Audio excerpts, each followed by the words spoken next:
Hay derrotas que se cuentan, hay derrotas que se ocultan, y hay derrotas que un imperio entero pasa el resto de sus días intentando borrar de su memoria. Lo que ocurrió en Tlaximaloyan, en el invierno de 1479, pertenece a la tercera categoría. Imaginen el amanecer en aquella frontera occidental, no el amanecer de los códices, dorado y ceremonial, sino el otro, el amanecer real, frío, que huele a copal quemado y a metal. 24,000 hombres del ejército mexica avanzan hacia el oeste. 24,000. Una cifra que no es exageración de cronista ni inflación de poeta, sino el número que recoge Fray Diego Durán. Durán reconstruye la jornada décadas después y la llama, sin rodeos, una de las más oscuras del señorío de Tenochtitlan. Marchan con su disciplina exacta, con sus capitanes águila, con sus sacerdotes guerreros, con la certeza acumulada de un siglo de victorias. Marchan convencidos de que el mundo es un cuerpo y ellos son su cabeza. Al final del día, 4,000 regresarán. 20,000 cadáveres quedaron en el suelo de Michoacán. No por traición, no por hambre, no por dioses ofendidos, por algo más simple y más extraño. Porque al otro lado del campo había un enemigo cuyas armas no eran las suyas. Mientras el guerrero mexica empuñaba el macuahuitl, esa hermosa espada de madera con filos de obsidiana, el guerrero purépecha empuñaba un hacha de bronce. Una sola cosa, brillante, pesada, fría. Y esa sola cosa bastó. Cuenta Durán que cuando la noticia llegó a Tenochtitlan, el güey Tlatoani Axayácatl, vencedor de 1000 campañas, hijo del trueno y del calendario, se cubrió el rostro y lloró en público. No lloró en la intimidad de su palacio como conviene a un dios viviente. Lloró delante de los suyos. Un emperador no llora por 20,000 hombres. Llora porque acaba de comprender que existe un límite, que hay una frontera invisible que ni el sol, ni el calendario, ni los presagios podrán cruzar. Esa frontera tenía un nombre. Se llamaba Irechicuatzintsuntzani, el reino de los colibríes, el reino purépecha. Y tenía un secreto. ¿Qué tenían aquellos hombres del occidente que no tuvieran los demás pueblos de Mesoamérica? ¿Qué conocimiento, qué metal, qué herencia los volvía intocables para el imperio más temido del continente? Porque lo que está en juego en esta historia no es una batalla, no es una victoria. Es la pregunta más incómoda que la arqueología mexicana lleva décadas intentando responder. Una pregunta que apunta hacia el Pacífico, hacia los Andes, hacia los talleres de los Andes peruanos, y hacia un misterio que sigue abierto en pleno siglo XXI. Esta historia no termina en 1479. No termina con la caída de Tangaxuan ante los hombres de Nuño de Guzmán. No termina con la quema de los códices, ni con el silencio impuesto por la corona. Esta historia, con todos sus muertos y todos sus enigmas, termina hoy. Termina en un pueblo pequeño de Michoacán, donde un hombre todavía levanta el martillo, donde el bronce todavía suena, donde un idioma sin parientes en la tierra todavía se pronuncia en voz baja, como se pronuncian los secretos. Acompáñennos, vamos a desenterrarla. Para entender la magnitud de lo ocurrido en Tlaximaloyan, hay que entender primero algo que la mayoría de los manuales escolares nunca dice en voz alta. Mesoamérica, esa civilización deslumbrante de pirámides y observatorios, de calendarios precisos y escritura jeroglífica, era, en términos técnicos, una civilización de la Edad de Piedra. No es una provocación, es una descripción. Los mayas tallaron el cielo con bisturíes de pedernal. Los olmecas levantaron cabezas colosales con cinceles de basalto. Los aztecas conquistaron un imperio empuñando madera y obsidiana. Cuando el español llegó al Valle de México, no encontró espadas de hierro, no encontró cascos de acero, no encontró arados metálicos en los surcos de las chinampas. Encontró un mundo donde el filo más temido era el cristal volcánico. Un mundo donde un guerrero cortaba con vidrio. Un mundo donde, al chocar el cristal contra el cuero, el cristal se astillaba. La obsidiana es bellísima. La obsidiana también es frágil. Esto debe entenderse sin nostalgia y sin ironía. La grandeza mesoamericana no estaba en su metalurgia, sino en otras dimensiones del espíritu, en sus matemáticas, en su astronomía, en su arquitectura sagrada, en su capacidad de leer el tiempo. Mesoamérica fue una civilización del cielo y del calendario, no del metal y del martillo. Y esa decisión, si es que fue una decisión, marcó su destino. Pero hubo una excepción, una sola. Al occidente del lago de Pátzcuaro, en una región del tamaño aproximado de Portugal, un pueblo había cruzado en silencio una frontera que ningún otro pueblo mesoamericano cruzaría jamás. Habían pasado de la piedra al metal. Habían entrado, con todas sus consecuencias, en la edad del bronce. No por importación, no por imitación, no por accidente, por dominio técnico, por conocimiento heredado, perfeccionado, custodiado. Ese pueblo se llamaba a sí mismo Purépecha, simplemente la gente.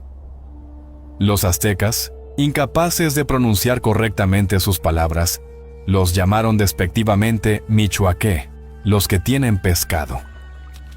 De esa palabra náhuatl heredamos el nombre de Michoacán, la tierra de los que tienen pescado. Una tierra cuyo verdadero secreto no estaba en los lagos, sino bajo las montañas. Y aquí aparece el primer enigma, el que ningún arqueólogo ha logrado cerrar del todo.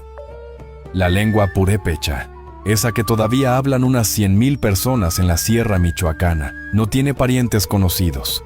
No es náhuatl, no es maya, no es zapoteco, no es otomí.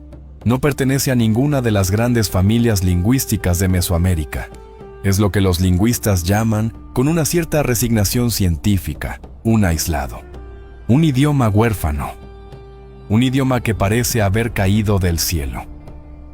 Algunos investigadores, entre ellos Lyle Campbell, en 1997, han notado algo que pone los pelos de punta. Ciertos rasgos del purépecha recuerdan vagamente a lenguas de los Andes. No es prueba, no es certeza, es una sospecha. Pero esa sospecha no se sostiene sola. Viene acompañada de otras sospechas, y todas apuntan al mismo lugar. Por ahora, dejemos esa pista plantada. Volveremos a ella. Lo importante, en este punto, es comprender el contraste. Mientras los ejércitos aztecas avanzaban con escudos de algodón endurecido y filos de vidrio, en los talleres de Tzintzuntzán, los herreros purépechas vertían un metal que ningún otro pueblo mesoamericano sabía fabricar. Un metal que cortaba la obsidiana. Un metal que abría el cuero acolchado como si fuera papel. Un metal que, en manos de un soldado disciplinado, convertía a 24,000 enemigos en 4,000 supervivientes. ¿De dónde había salido ese conocimiento? ¿Cómo había llegado hasta el corazón de Michoacán una técnica que, en el resto del continente, solo se practicaba a 3,000 kilómetros al sur, entre los herreros de los Andes? Esa pregunta, durante siglos, no tuvo respuesta. La arqueología mexicana del siglo XX la esquivaba con incomodidad, y entonces llegó, desde una universidad lejana, una mujer dispuesta a hacer la pregunta hasta el final. Su nombre era Dorothy Hostler, y lo que descubrió cambió, en silencio, todo lo que creíamos saber sobre el Pacífico antiguo. Hubo un tiempo, no muy lejano, en que los manuales decían lo siguiente: la metalurgia mesoamericana fue una invención local, tardía, modesta, sin influencias externas. Esa frase, repetida con la seguridad de quien repite una oración aprendida, sostuvo la versión oficial durante décadas. La frase era cómoda, la frase era falsa. Dorothy Hostler, arqueóloga del Instituto Tecnológico de Massachusetts, dedicó años a hacer lo que pocos antes habían hecho: tomar los objetos de cobre y de bronce purépechas, llevarlos al microscopio, analizar sus aleaciones, comparar sus técnicas con las de otros lugares del continente. No escribió desde la teoría, escribió desde la materia, y la materia habló con claridad. Las técnicas purépechas, demostró Hostler, eran las mismas técnicas que se practicaban en los Andes. No semejantes, no análogas, las mismas. La fundición a la cera perdida, el cobre arsenical, el cobre estanífero, el dorado por agotamiento, ese procedimiento sutil que permitía fabricar piezas que parecían de oro macizo, pero que por dentro eran de cobre y vendían su brillo como una mentira hermosa. Esa técnica, llamada tumbaga, era la firma metalúrgica del mundo andino y aparecía, intacta, en los talleres del lago de Pátzcuaro. No era casualidad, no podía serlo. ¿Cómo había viajado el conocimiento? La respuesta, durante mucho tiempo, pareció imposible. Por el océano, por el Pacífico, por una ruta marítima de cabotaje que unía los puertos del Ecuador antiguo con las costas de Michoacán y Guerrero. Una ruta que ningún historiador colonial había registrado, porque para cuando llegaron los europeos, esa ruta llevaba ya 2 siglos en silencio. Imaginen la distancia. No la del avión, no la del mapa abstracto. Imaginen la distancia que recorrieron los antiguos polinesios para colonizar la isla de Pascua, solo que en sentido inverso, desde el sur hacia el norte, pegados a la costa, navegando en grandes balsas de 3 palos hechas con madera ligera y vela cuadrangular. Esas balsas, descritas por los primeros cronistas españoles que las vieron en aguas ecuatorianas, podían transportar cargas pesadas, podían navegar contra el viento, podían cruzar la línea ecuatorial. Llevaban ostras de espina, llevaban cerámica, llevaban metales y, lo más importante, llevaban herreros. Hombres que conocían el secreto del fuego, del fuelle, del crisol. Esos hombres llegaron, en algún momento entre los siglos VII y IX, a las costas del occidente mexicano. No invadieron, no conquistaron, hicieron algo más profundo. Enseñaron. Y los pueblos del occidente, que ya conocían los afloramientos de cobre nativo en sus montañas, recibieron la enseñanza y la guardaron como se guarda un fuego en una casa nueva. La metalurgia mesoamericana, descubrió Hosler, no nació en Mesoamérica, llegó por mar. Pero esta historia, que ya parecía suficiente, todavía guardaba una pieza más. Porque junto al metal viajaron otras cosas. Viajaron palabras, viajaron costumbres, viajaron posiblemente hombres que se quedaron y mezclaron su sangre y su lengua con los pueblos del occidente. Esto explicaría, según algunos lingüistas, esa extraña orfandad del idioma purépecha.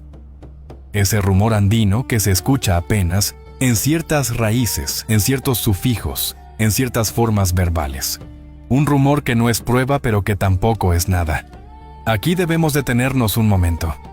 Suscríbanse al canal y activen la campanita si quieren acompañarnos hasta el final de este descubrimiento, porque lo que sigue es la parte que la historia oficial cayó durante 500 años.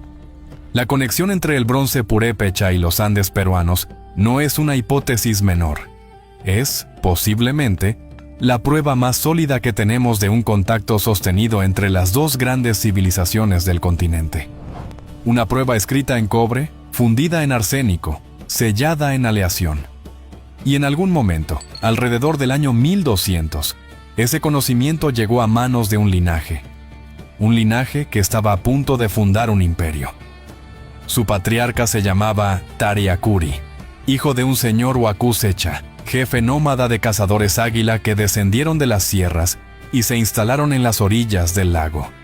Los antiguos chichimecas del occidente, fundidores de pueblos, aliados de las viejas dinastías lacustres. Bajo Tariacuri y sus herederos, las pequeñas aldeas dispersas se unieron en una sola voluntad política. Tzintzuntzán, lugar de colibríes, se convirtió en capital. Pátzcuaro y Huatzio en ciudades hermanas, y los talleres de cobre, antes domésticos, se transformaron en una industria de Estado. En esos talleres, dicho sea de paso, sobrevivían también los ecos de aquella lengua sin parientes. Esa rara música verbal que algunos lingüistas creen escuchar como un eco lejano de los Andes. Aquí está la diferencia decisiva. La metalurgia, en otras culturas mesoamericanas, fue siempre marginal, ornamental, casi clandestina. Algunas piezas en Oaxaca, algunos cascabeles en el Golfo, alguna joyería tardía en el Valle de México. Adornos para los muertos, no herramientas para los vivos. En el Irechicuá Purépecha, en cambio, el metal se volvió política. El Cazonsi, el rey supremo, controlaba personalmente las minas de Inguarán, La Verde, Churumuco. Los herreros eran funcionarios reales. Los talleres pagaban tributo en hachas, agujas, anzuelos, campanas, puntas de lanza. El bronce era propiedad del Estado. Y ese Estado, hacia mediados del siglo XV, tomó una decisión que sellaría su destino. Decidió armar a sus ejércitos. Mientras Tenochtitlan crecía hacia el este y el sur, mientras los mexicas devoraban señorío tras señorío, en los talleres de Tzintzuntzan se forjaba en silencio la única respuesta posible. No espadas de obsidiana, sino hachas de bronce arsenical, 2 a 3 veces más duras que el cobre puro. No masas de madera, sino cabezas de bronce que partían escudos. No puntas de pedernal, sino lanzas de filo metálico que atravesaban el algodón endurecido, como la luz atraviesa el agua. El imperio mexica avanzaba hacia el oeste sin saber qué le esperaba. Y entonces, en el año 1479, llegó. La frontera entre los dos imperios no era una línea. Era una herida abierta, una sucesión de fortalezas y aldeas tributarias, donde se concentraban las hostilidades de un siglo. Tlaximaloyan era una de esas plazas. Hoy se llama Tajimaroa, hoy es Ciudad Hidalgo, hoy es un pueblo tranquilo del oriente michoacano. Pero en aquel invierno fue el escenario de la mayor derrota militar de la historia mexica. Reconstruyamos la jornada con los datos que tenemos. El ejército mexica, comandado personalmente por Axayácatl, había planeado una campaña fulminante: romper la frontera, tomar Tzintzuntzan, capturar al Cazonsi, sumar Michoacán al tributo imperial. La doctrina militar mexica, refinada en 100 batallas, se basaba en 3 pilares: superioridad numérica, intimidación ritual, captura de prisioneros para sacrificio. Esa doctrina había funcionado contra los chalcas, contra los huastecos, contra los señoríos del Anáhuac. No funcionaría aquí. Cuando el primer choque se produjo, el guerrero mexica descubrió algo que lo desconcertó. Su macuahuitl, esa espada hermosa de filos vítreos, no rebotaba en el escudo enemigo. Se rompía. Su flecha, lanzada con precisión, no penetraba la coraza purépecha. Se astillaba. La obsidiana, ese cristal sagrado, ese material del señor del espejo humeante, perdía contra el metal. Perdía siempre. Y al mismo tiempo, desde el otro lado, llovía algo distinto. Hachas de bronce arsenical, puntas pesadas de lanza, filos que no se astillaban, que volvían a golpear, que cortaban una segunda y una tercera vez. El cuerpo a cuerpo, esa especialidad mexica, se transformó en un encuentro devastador. 24,000 hombres entraron al campo. 4,000 regresaron. 20,000 quedaron tendidos bajo el cielo invernal de Michoacán. Cuenta el cronista que Axayácatl, herido en la pierna, fue evacuado por sus capitanes y nunca volvió a ser el mismo. Murió pocos años después. Algunos historiadores piensan que aquella derrota lo mató antes que la enfermedad. Tenochtitlan, el Imperio del Sol, había encontrado su límite occidental, y ese límite no se movería hasta el día en que llegaron los hombres con barbas y caballos. Durante medio siglo, la frontera permaneció cerrada. El Imperio mexica no volvió a intentar la conquista de Michoacán. Construyó murallas, ofreció treguas, intercambió embajadores. Aceptó, sin decirlo nunca con todas sus letras, que existía un pueblo al que no podía vencer. Aceptó la coexistencia. Aceptó la frontera del bronce. Por eso, cuando en 1519 desembarcó Hernán Cortés en las costas de Veracruz, los purépechas seguían siendo una nación libre. Y cuando los aztecas, ya en plena guerra contra el invasor europeo, enviaron embajadores desesperados a Tzintzuntzan suplicando alianza, los señores purépechas hicieron lo que su orgullo les dictaba. Rechazaron. Vieron caer a su antiguo enemigo desde lejos, sin acudir en su auxilio, convencidos de que el bronce los protegería también esta vez. Se equivocaron, y aquí empieza la otra historia. El imperio mexica cayó en 1521. Un año después, en 1522, una expedición española al mando de Cristóbal de Olid llegó a las orillas del lago de Pátzcuaro. El Cazonzi de entonces, un hombre llamado Tangaxoan II, eligió un camino que la dinastía mexica no había aceptado tomar hasta el final. Pactó desde el primer día. Entregó tributo, recibió el bautismo, se sometió en apariencia a la corona y a la iglesia. Pensó, con la lógica de quien ha sobrevivido medio siglo a Tenochtitlan, que la sumisión política era el precio de la supervivencia cultural. Tampoco esta vez tuvo razón. En 1529 llegó a Michoacán otro hombre. Se llamaba Nuño Beltrán de Guzmán. Era presidente de la primera audiencia de México. Era también uno de los criminales más documentados de la historia colonial temprana. No venía a evangelizar, no venía a gobernar, venía a saquear. Y había oído hablar del oro purépecha, de las máscaras funerarias del Cazonzi, de los talleres de Tumbaga donde el cobre se vestía de oro, de los tesoros que la dinastía Huacúsecha guardaba en algún lugar de las montañas. Lo que Nuño de Guzmán hizo con Tangaxoan II está registrado, no en una crónica indígena, no en una leyenda transmitida de padres a hijos, sino en los propios archivos del Imperio Español.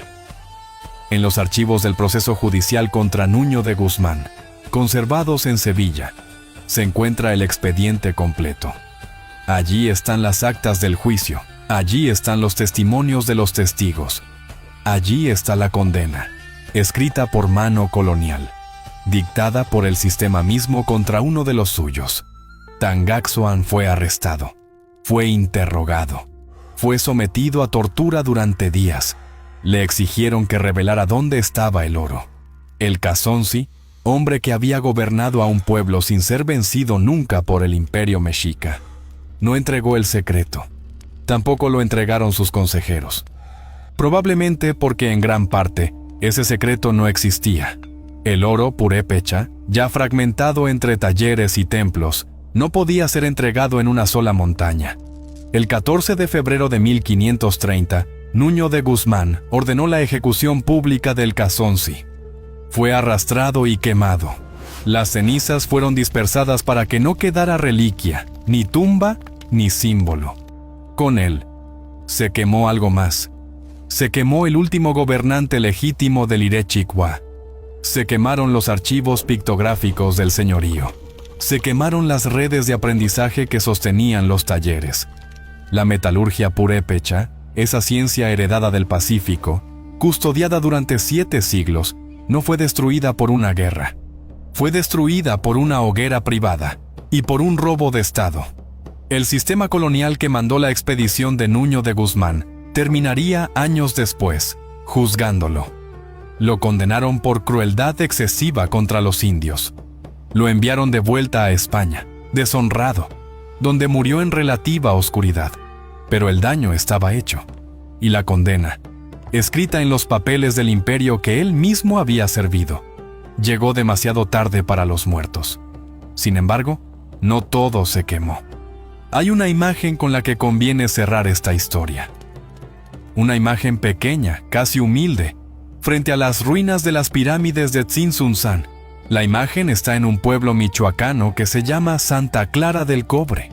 Allí, bajo techos de teja, en talleres que abren sus puertas a la calle, todavía hay hombres que trabajan el cobre a martillo. Calientan la pieza al fuego rojo, la golpean en frío, la vuelven a calentar, la vuelven a golpear. Cada caso, cada bandeja, cada pieza ornamental, sale de un gesto que se aprende, no en las universidades, sino en la mano del padre y en la del abuelo. Esos hombres no son anticuarios, no son arqueólogos. Son, sin saberlo y a la vez, sabiéndolo perfectamente, los últimos eslabones de una cadena que comenzó hace 1200 años, cuando una balsa ecuatoriana atracó en una playa del Pacífico mexicano, y un herrero anónimo bajó por la pasarela cargando su crisol. Una cadena que pasó por los talleres reales de Tzintzuntzán, una cadena que sobrevivió a la derrota de Tlaximaloyan y a la ejecución de Tangaxoan. una cadena que el imperio mexica no pudo cortar y el imperio español solo logró mellar. En 1479, las campanas de bronce sonaban en los templos del Cazonci para anunciar la victoria sobre el sol mexica. Hoy, en Santa Clara del Cobre, el martillo todavía golpea. El sonido es el mismo. Más bajo, sí. Más humilde, sí.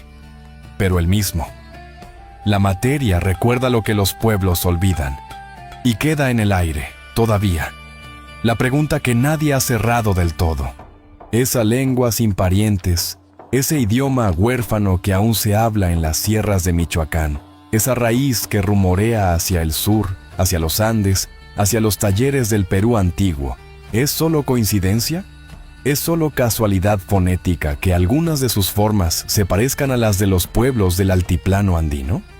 ¿O es la última huella, la huella más profunda, de aquel viaje por el Pacífico del que ya casi nadie se acuerda? No lo sabemos con certeza. Los lingüistas discuten. Los arqueólogos siguen excavando. Las dataciones se afinan. Las aleaciones se vuelven a analizar. Los crisoles enterrados van saliendo a la luz. Quizá dentro de unos años, alguien encuentre la prueba definitiva. Quizá no la encuentre nunca. Pero algo es ya seguro. Algo que esta historia exige decir en voz alta, después de 5 siglos de silencio. La metalurgia purépecha no fue una rareza local ni un capricho regional. Fue el puente. El puente entre dos mundos que la geografía había separado y que el océano volvió a unir. El puente que el imperio mexica no quiso ver. El puente que el imperio español prefirió quemar. El puente que todavía, en pueblos pequeños, en lenguas pequeñas, en gestos pequeños de manos viejas que levantan un martillo, se niega a derrumbarse. Cuando regresen al Museo de Antropología y vean, en una vitrina mal iluminada, una pequeña hacha de bronce purépecha, deténganse un momento. No estarán mirando un objeto. Estarán mirando la prueba de que Mesoamérica nunca estuvo sola. Estarán mirando la respuesta a una pregunta que un emperador, hace 5 siglos, lloró en público sin atreverse a formular. Estarán mirando el bronce que el imperio prohibió recordar, y que, sin embargo, todavía suena.